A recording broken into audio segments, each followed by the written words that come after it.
بسم الله الرحمن الرحيم الحمد لله رب العالمين والصلاة والسلام على أشرف الأنبياء والمرسلين سيدنا محمد وعلى آله وصحبه أجمعين. Alhamdulillah, we begin by praising Allah subhanahu wa ta'ala for this opportunity for us to continue with our lesson in the commentary of Aqeedah Sanusiyyah, and we pray that Allah bless us with the understanding, bless us with tawfiq and hidayah, that we are able to understand subject, and may Allah bless us with iman and taqwa and husnul khatima, ameen ya rabbal alameen. In our last lesson in Aqeedah Sanusiyyah, we were speaking about the proof for the mukhalafatuhu lil hawadith, that Allah subhanahu wa ta'ala is not the same as contingent being. If Allah were to have attributes which are similar, or he has any form of similarities with the contingent beings, then it will mean that he himself is contingent, and this is impossible for Allah subhanahu wa ta'ala. So Allah subhanahu wa ta'ala is wajibul wujud, as what we mentioned. He has no beginning, he has no ending, and his existence he does not cease. This is the nature of wajibul wujud. When we say something whose existence is wajib, meaning he does not accept any form of non-existence. But the moment we ascribe non-existence to his existence at any point of time or events or sequence, then it will mean that he is hadith, then he is not any wajib. And if he is hadith, then it means that he is contingent, and if he is contingent, then he is jaizul wujud and not wajibul wujud. Then if he is jaizul wujud, then he is basically similar to contingencies, and this is impossible for Allah subhanahu wa ta'ala. So we spoke about this last week. Inshallah ta'ala, today we will enter into the proof for Allah's self-subsistence, qiyamuhu bi nafsihi. So before this we spoke about the proofs for al-wujud, the existence of Allah subhanahu wa ta'ala. We spoke about the contingency of the universe as a proof, for example, that this universe has a beginning, and Allah is the originator, the one who brought everything into existence. And then we spoke about that Allah cannot have a beginning, so he is pre-eternal, and he does not have an ending, endlessness. So we spoke about the proofs of pre-eternality. We spoke about the proof for his endlessness, and then we also spoke about the proof for mukhalafatul lil hawadith, that he is not the same as the contingencies. So I believe we have covered everything in our last lesson. So let us go back into our kitab. So maybe we just scroll back to see anything that we miss. I believe I have entered into qiyamuhu bi nafsihi last week. I mentioned a few things in the beginning. So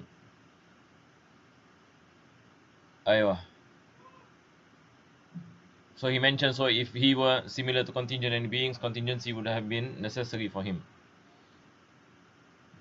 as it is for them. It is rationally impossible for Allah to be contingent, as was proven in the section regarding his pre-eternity and endlessness, and the rational proof for each. Another proof is to say, if Allah was similar to any contingent thing, it would necessitate that he is contingent on account of his similarity, and his divinity would necessitate that he is also pre-eternal. So it is impossible for something to be both pre-eternal and contingent, mustahil, something that is pre-eternal. We mentioned also last week that something that is described as pre-eternal cannot cease to exist, cannot accept any non-existence. This is impossible.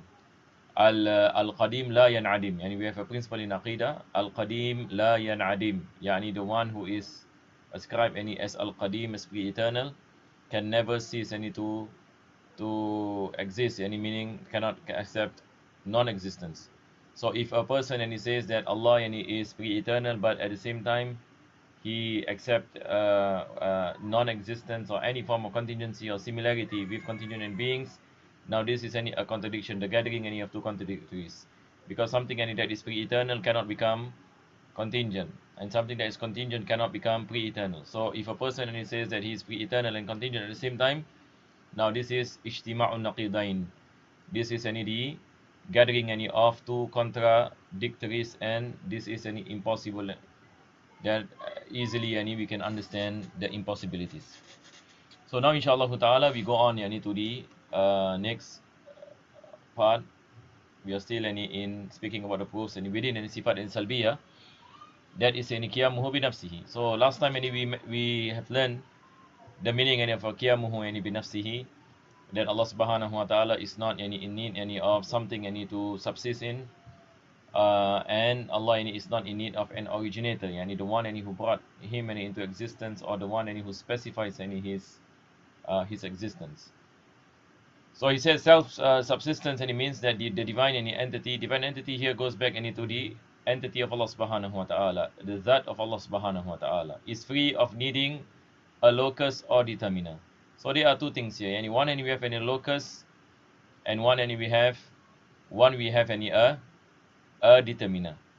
So basically the meaning any of locus any is a form any of space or place any that he subsists or he reside.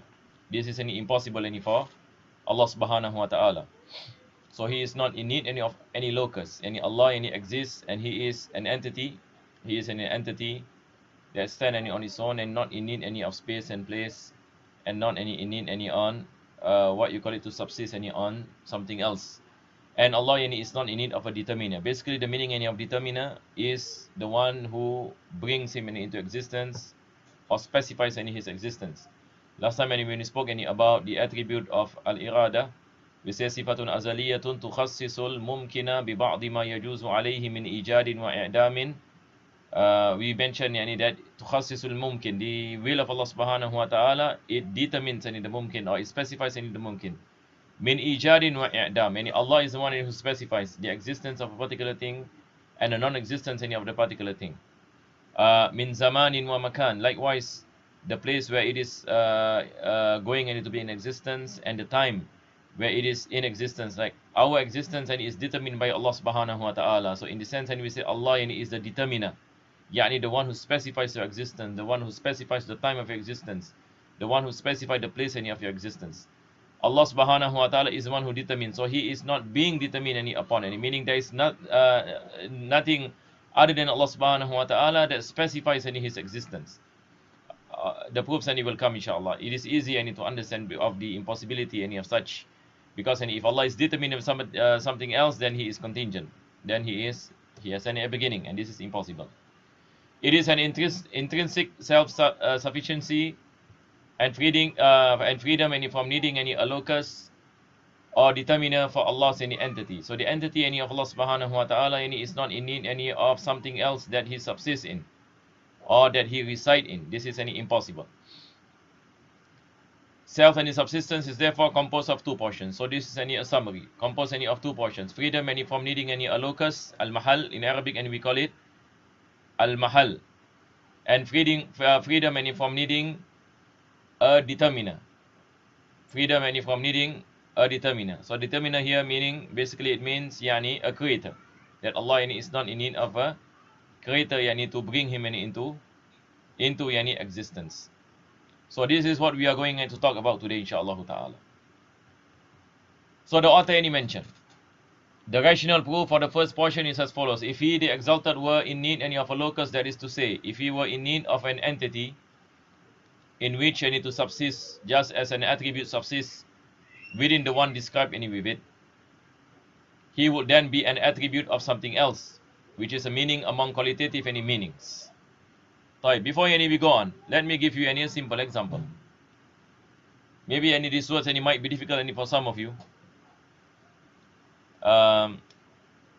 So any we will give any some any examples any what is the meaning. And I believe any last week also I believe I spoke about this. I spoke about this any a few times. Last time also I spoke about this, the difference any between an entity and an attribute. So an entity any an attribute. Now any we are speaking any about the contingencies. Yeah. Later on any we speak about Allah subhanahu wa ta'ala. Now any we we speak any about the created any things. So we have the parable any of an entity. This is an entity. This thing any is an entity. What is any the meaning any of entity? The meaning any of entity is ma yaqumu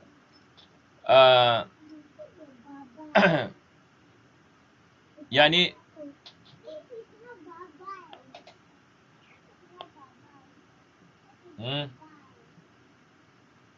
something any that stand any on its own.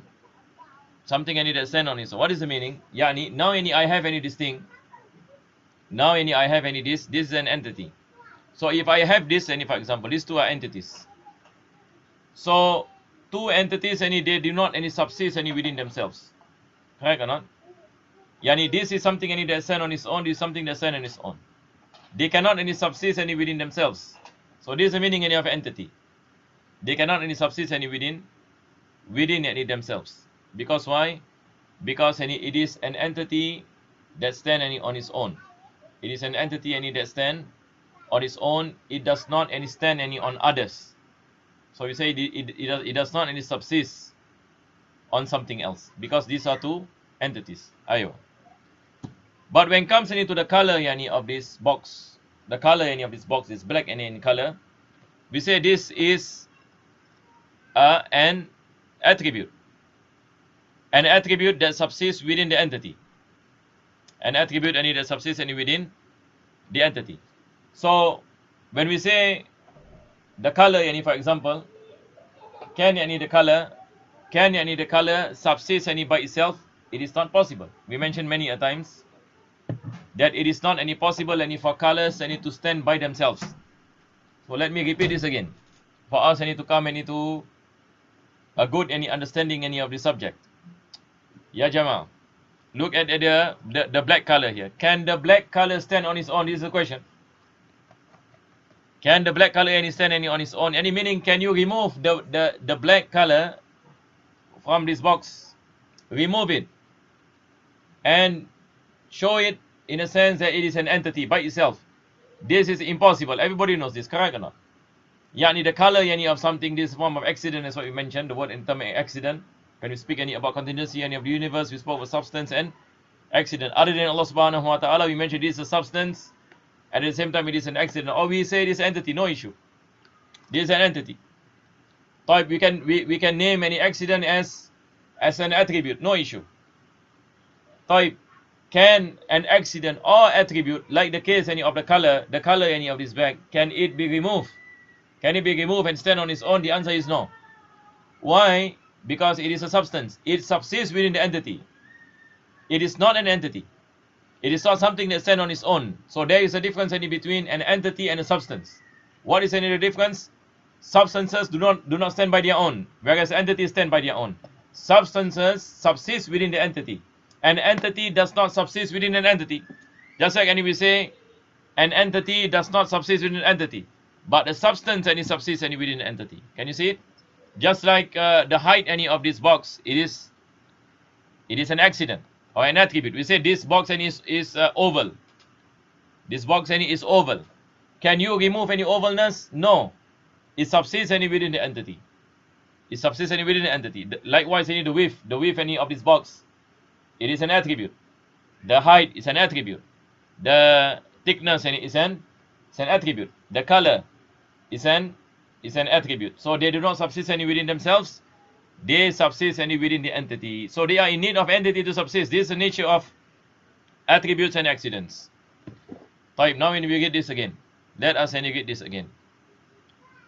So now, yani the author is saying, the rational proof for the first portion. First portion, and it speaks any about that Allah is not in need any of locus, yani something that he subsists or dwell upon. So he said, that is to say, if he were in need of an entity, we get from the top. The rational proof for the first notion is as follows. If he, the exalted, and Allah subhanahu wa ta'ala, were in need of a locus, that is to say, if he were in need of an entity in which to subsist, just an attribute subsists within the one described with it, he will then be an attribute. Yani if we say that na'uzubillah min zalik, yani Allah subsists in something, Allah subsists in an entity, what does it mean? It means that he is a substance. Afwan, it means that he is an attribute. Let me repeat this again. If a person and he says that Allah subhanahu wa ta'ala, that God subsists in an entity, yani he subsists and within something else, and an entity of something else, then he is a substance. Correct or not? Yani the moment you say that something subsists in an entity, it means that this must be substance, because entity don't subsist any in entity. Entity does not subsist in an entity. But what is the thing that subsists within an entity? The thing that subsists within an entity is the attribute. Tamam? The thing that subsists within an entity is the attribute. So he said that if someone claim that God subsists within an entity, then he must be a substance, because only substances subsist, what you call it, in an entity. Then he is not an entity. He is a substance. So this is what he's saying. He would then be an attribute of something else. He would then be an attribute of something else, which is a meaning among qualitative meanings. Just like when you speak about qualitative meaning, here qualitative meanings, and it goes back to sifat ma'ani. So we say that sifat ma'ani subsists within the entity of Allah subhanahu wa ta'ala. Sifat ma'ani subsists within the entity of Allah subhanahu wa ta'ala. But the moment a person he says that Allah himself subsists in something else, then he is just like sifat ma'ani. He is just like any sifat ma'ani, yani an attribute. That he is an attribute, which is meaning among qualitative meanings, ma'na, because sifat ma'ani comes from the word ma'na. So it is an attribute, it is a sifa that is in existence. Nothing but an attribute needs a locus. What is the thing that need a locus, meaning something to subsist in? It must be attributes. Entity does not subsist in entity. A locus does not subsist in a locus, but it is an attribute. That's what we mentioned. So this is what he emphasized. He said an entity does not need a locus in which to subsist. An entity does not subsist in an entity. Locus here has a similar meaning of what you call it, of an entity. If it were possible for an entity to subsist with another entity, that would entail that the latter entity also subsists within an entity. If a person now says, now this is a different, what you call a different claim now. The first, if a person says that God subsists in an entity, then he must be a attribute. Then he is an attribute. This is the conclusion. Point number 2, if a person says that God is an entity and he subsists within another entity, is this possible and not possible? Of course, it is not possible. Why is it not possible? So now he explains. So he said, nothing but an attribute needs a locus. An entity does not need a locus in which it to subsist. If it were possible for an entity to subsist within another entity, that would entail that the latter entity also subsists within an entity. So now if I were to say, for example, I'll give a simple example in terms of the makhluk. If I say that this is an entity, correct or not? This box, it can subsist in this handphone. So likewise, I have to say that this handphone can subsist into another thing. And that another thing can subsist into another thing. And that another thing can subsist into another thing. So it will be never ending. It will be never ending. This will lead to infinite regression. This will lead to infinite regression. There are so many things out there, so many entities out there, and each one of them can subsist within one another. So this is impossible. So this is what he said. That would entail that the latter entity also subsists within an entity and so on. And this necessitates infinite regress. That is because receptivity is a quality of every entity. Yani every entity and it can accept another entity to subsist in it. Every entity can accept other entities to subsist any within it. An attribute is not described with qualitative or predicative any attributes. Because if an attribute were receptive and to having another attribute and it subsists any within, the other attribute would be receptive to be the same, thus necessitating an infinite and regress and unending series of existing things without end. So if it is something any that accept other entities and to subsist within it, then this will be never ending, because every entity and we have any something else and to subsist any within it, and that particular entity has something else any that subsists any within it, and so on and so forth, any without any end, because they all of them any has the same receptivity that they can subsist in other entities. So here clearly any we can understand basically that it is impossible any for an entity to subsist any within, to subsist any in another entity. So entities, this is the thing, entities does not subsist in entities, but attributes are the one that subsist any in, that subsist any in entities. Aywa. Then he said, notice the understanding of the qualitative and predicative attributes is that they are described with essential or negating attributes. So when we speak about attributes, last time we mentioned, we spoke about sifat nafsiyah, we spoke about sifat salbiyah, we spoke about sifat ma'ani, and we spoke about sifat ma'nawiyah.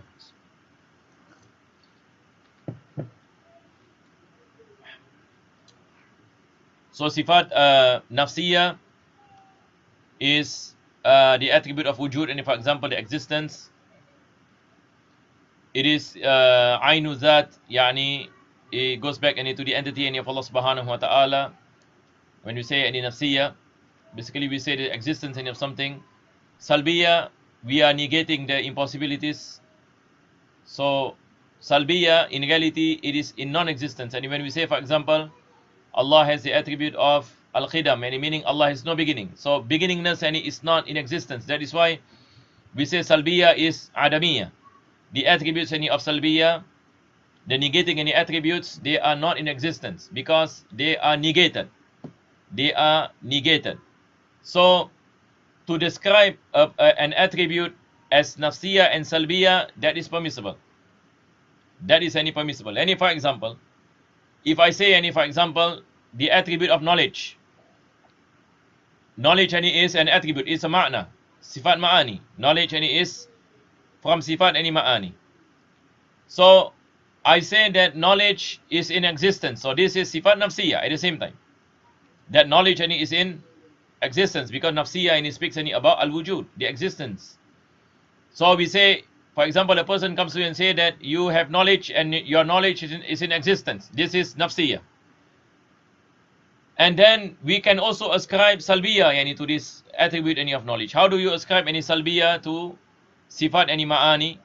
So for example, when I say knowledge, the attribute of knowledge, I say that the attribute of knowledge is not power. The attribute of knowledge is not power. So I am negating power from knowledge. It is different.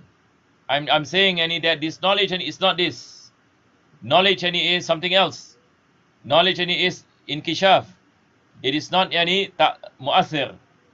It is not something that gives effect, but it is something that encompasses. For example, now this is from sifat salbiyah, because salbiyah it negates the thing that does not come into its definition. So when it comes into sifat nafsiyah and sifat salbiyah, what the author is saying, that the attributes of ma'ani, the qualitative attributes, can be ascribed to salbiyah and nafsiyah. Because now he is saying that when we say that attributes subsist within entities, now he is trying to explain what is the attributes that we are speaking about. What is the attributes that is speaking about? So he is saying that the attributes that we are speaking about is sifat al-ma'ani. Is sifat any al-ma'ani. Because as far as sifat salbiyah is concerned, sifat salbiyah is not in existence. Sifat salbiyah ini is not existence because it negates. Whereas sifat nafsiyah is the existence in itself. Sifat nafsiyah is the existence in itself. And if, for example, if I say, and if, for example, and in this bag, how do I explain any sifat nafsiyah yani from this bag? I say this bag is in existence. This is nafsiyah. Correct or not? This bag and is in existence. Is this bag in existence or not in existence? This bag and is in existence. So this is sifat nafsiyah. This bag and is black in color. So how do we explain sifat? For example, salbiyah. I say this bag is not red in color. Now I'm negating redness into this bag. Now this is sifat salbiyah. Yani I am negating something from its description that is not within its definition. This is any black any in color, but I'm saying that it is not red, and I'm correct, and I'm negating something that is not ascribed to this particular thing. So when it comes to sifat al-ma'ani, when it comes to sifat al-ma'ani, it can be ascribed in sifat nafsiyah, and it can be ascribed in sifat salbiyah, because we have to understand sifat ma'ani is sifat wujudiyah. The qualitative any attributes are in existence. Yani when we say Allah has the attribute of knowledge, meaning this attribute of knowledge subsists within the entity of Allah subhanahu wa ta'ala. We say Allah subhanahu wa ta'ala is described as Allah possesses as-sam' wal basar, that he possesses these attributes, meaning this attribute subsists within his entity. Naam. So he said the attributes are only called negating attributes, and because before that, the understanding of the qualitative and predicative attributes is that they are described with essential or negating attributes. Yani sifat ma'ani and sifat ma'nawiyah, we can describe them by nafsiyah and salbiyah, because nafsiyah is existence, salbiyah is negating what is not any from it. Then he gave examples, such as saying, for example, Allah's knowledge exists. This is nafsiyah, correct or not? This existence is an essential attribute. It is nafsiyah. Essential attribute meaning here nafsiyah. As are other qualitative attributes, likewise in sifatul kalam, al-ilm, sama', basar, all these are qualitative attributes, sifatul ma'ani. So the existence of every attribute is essential. The existence of every attribute. Here he is speaking about sifat ma'ani. So sifat knowledge is in existence. It is what you call it ascribe as existence. It is in sifat wujudiyah. It subsists within the entity of Allah subhanahu wa ta'ala. Likewise in the other sifat al-ma'ani. In describing the negating attributes, it says Allah's omnipotence is pre-eternal and endless, and so on. So we say that Allah's power has no beginning. Now this is salbiyah. Allah's power has no ending. Salbiyah, correct or not? Likewise knowledge of Allah has no ending, has no beginning. It is qadim. So we use sifat salbiyah to describe the sifat ma'ani of Allah subhanahu wa ta'ala. The same is said regarding Allah's knowledge and other qualitative attributes. So likewise other attributes like kalam, sama', basar, we say there is no beginning, there is no ending. It's not the same as the makhluk, for example. So we say these are the salbiyah, attributes of salbiyah. It can be ascribed as as salbiyah, in a sense that we say that it has no beginning, no ending. This is the meaning of salbiyah. Yani you are negating the impossibilities. The attributes are only called negating attributes because in of themselves they are non-existent. As what I mentioned earlier, sifat salbiyah is adamiyah. Sifat salbiyah is non-existence. Yani when we say Allah subhanahu wa ta'ala has no beginning, so beginningness is of no existence. This is the meaning. When we say Allah has no ending, and endlessness is not in existence. So that is why we say sifat salbiyah is not in existence. Whereas sifat ma'ani is attributes that are in existence. This is the difference between salbiyah and ma'ani. As for the qualitative in of them. They are non-existent and without an external reality. Without an external reality, meaning they are not any in existence, and in reality they do not any have any what you call it reality in terms any of their existence. Tamam. There is no existence any to sifat any salbiyah. To sifat any salbiyah. Is there any existence any to the beginningness any of Allah? Of course, there is no existence, because that's why any we say Allah has no beginning. We are negating beginningness any from Allah subhanahu wa ta'ala. So they are adamiyah. They are not any in existence. This is the meaning. And then he mentioned the attributes are only called negating attributes because in of themselves they are non-existent and without an external reality. Tamam. As for the qualitative any attributes are sifat ma'ani, this is a difference.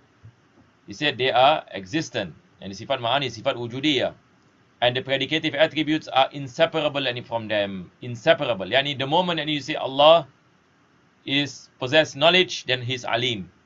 So it is inseparable. Inseparable. And when you say Allah subhanahu wa ta'ala possess the attribute of kalam, then He's mutakallim.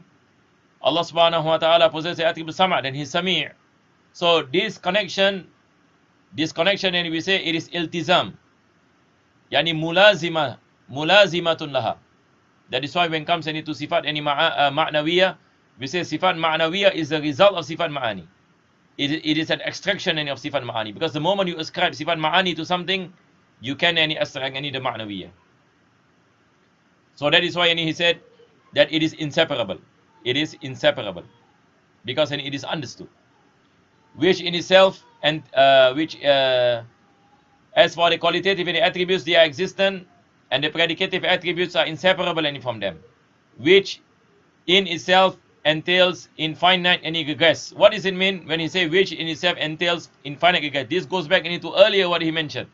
Yani a substance or an attribute subsists in an attribute. This is impossible.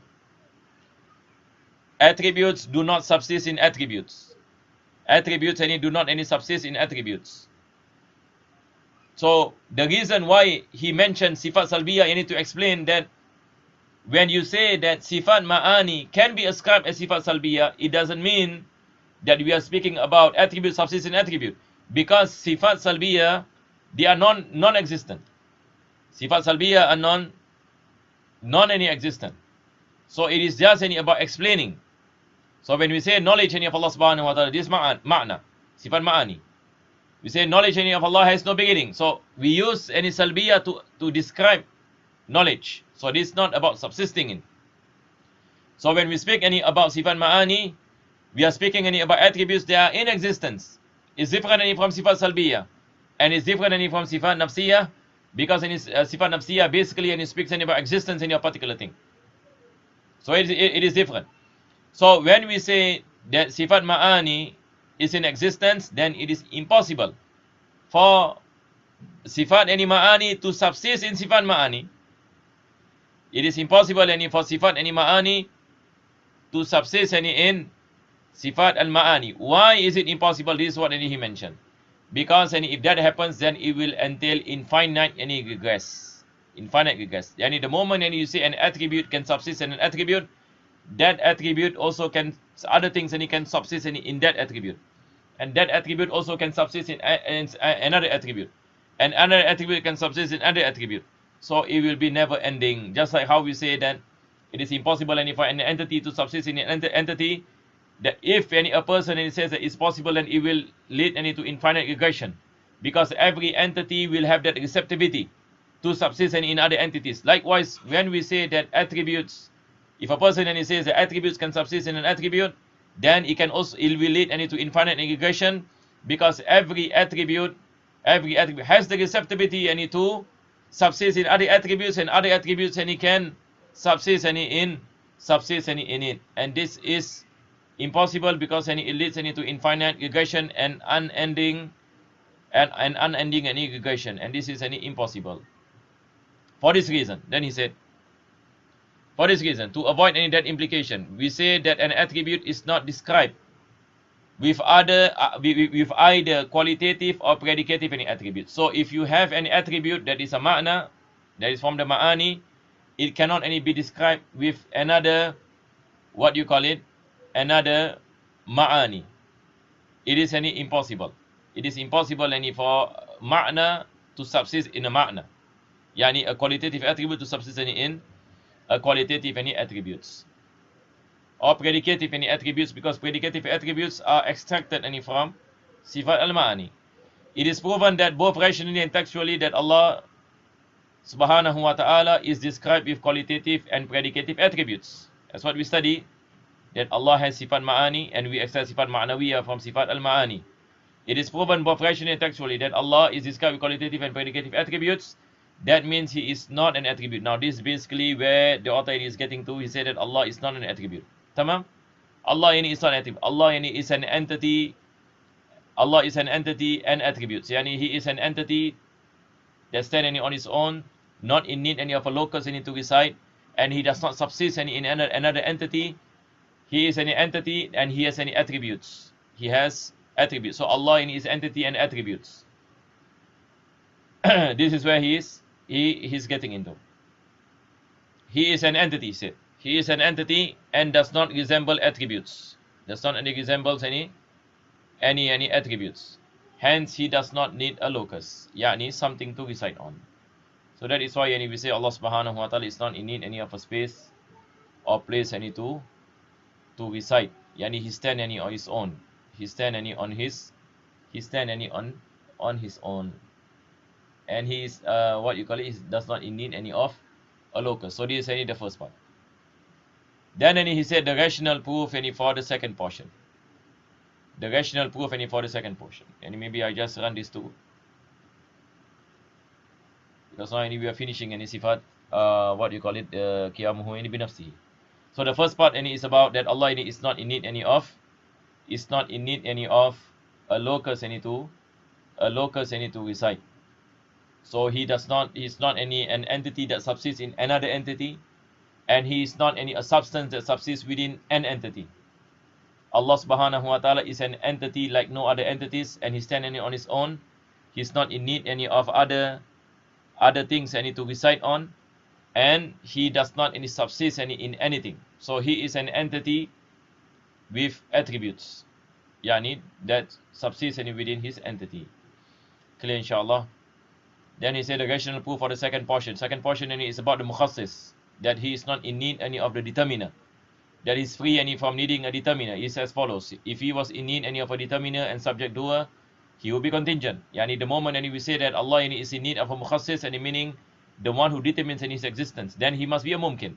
He cannot be a wajibul wujud. He has a beginning, and this is impossible.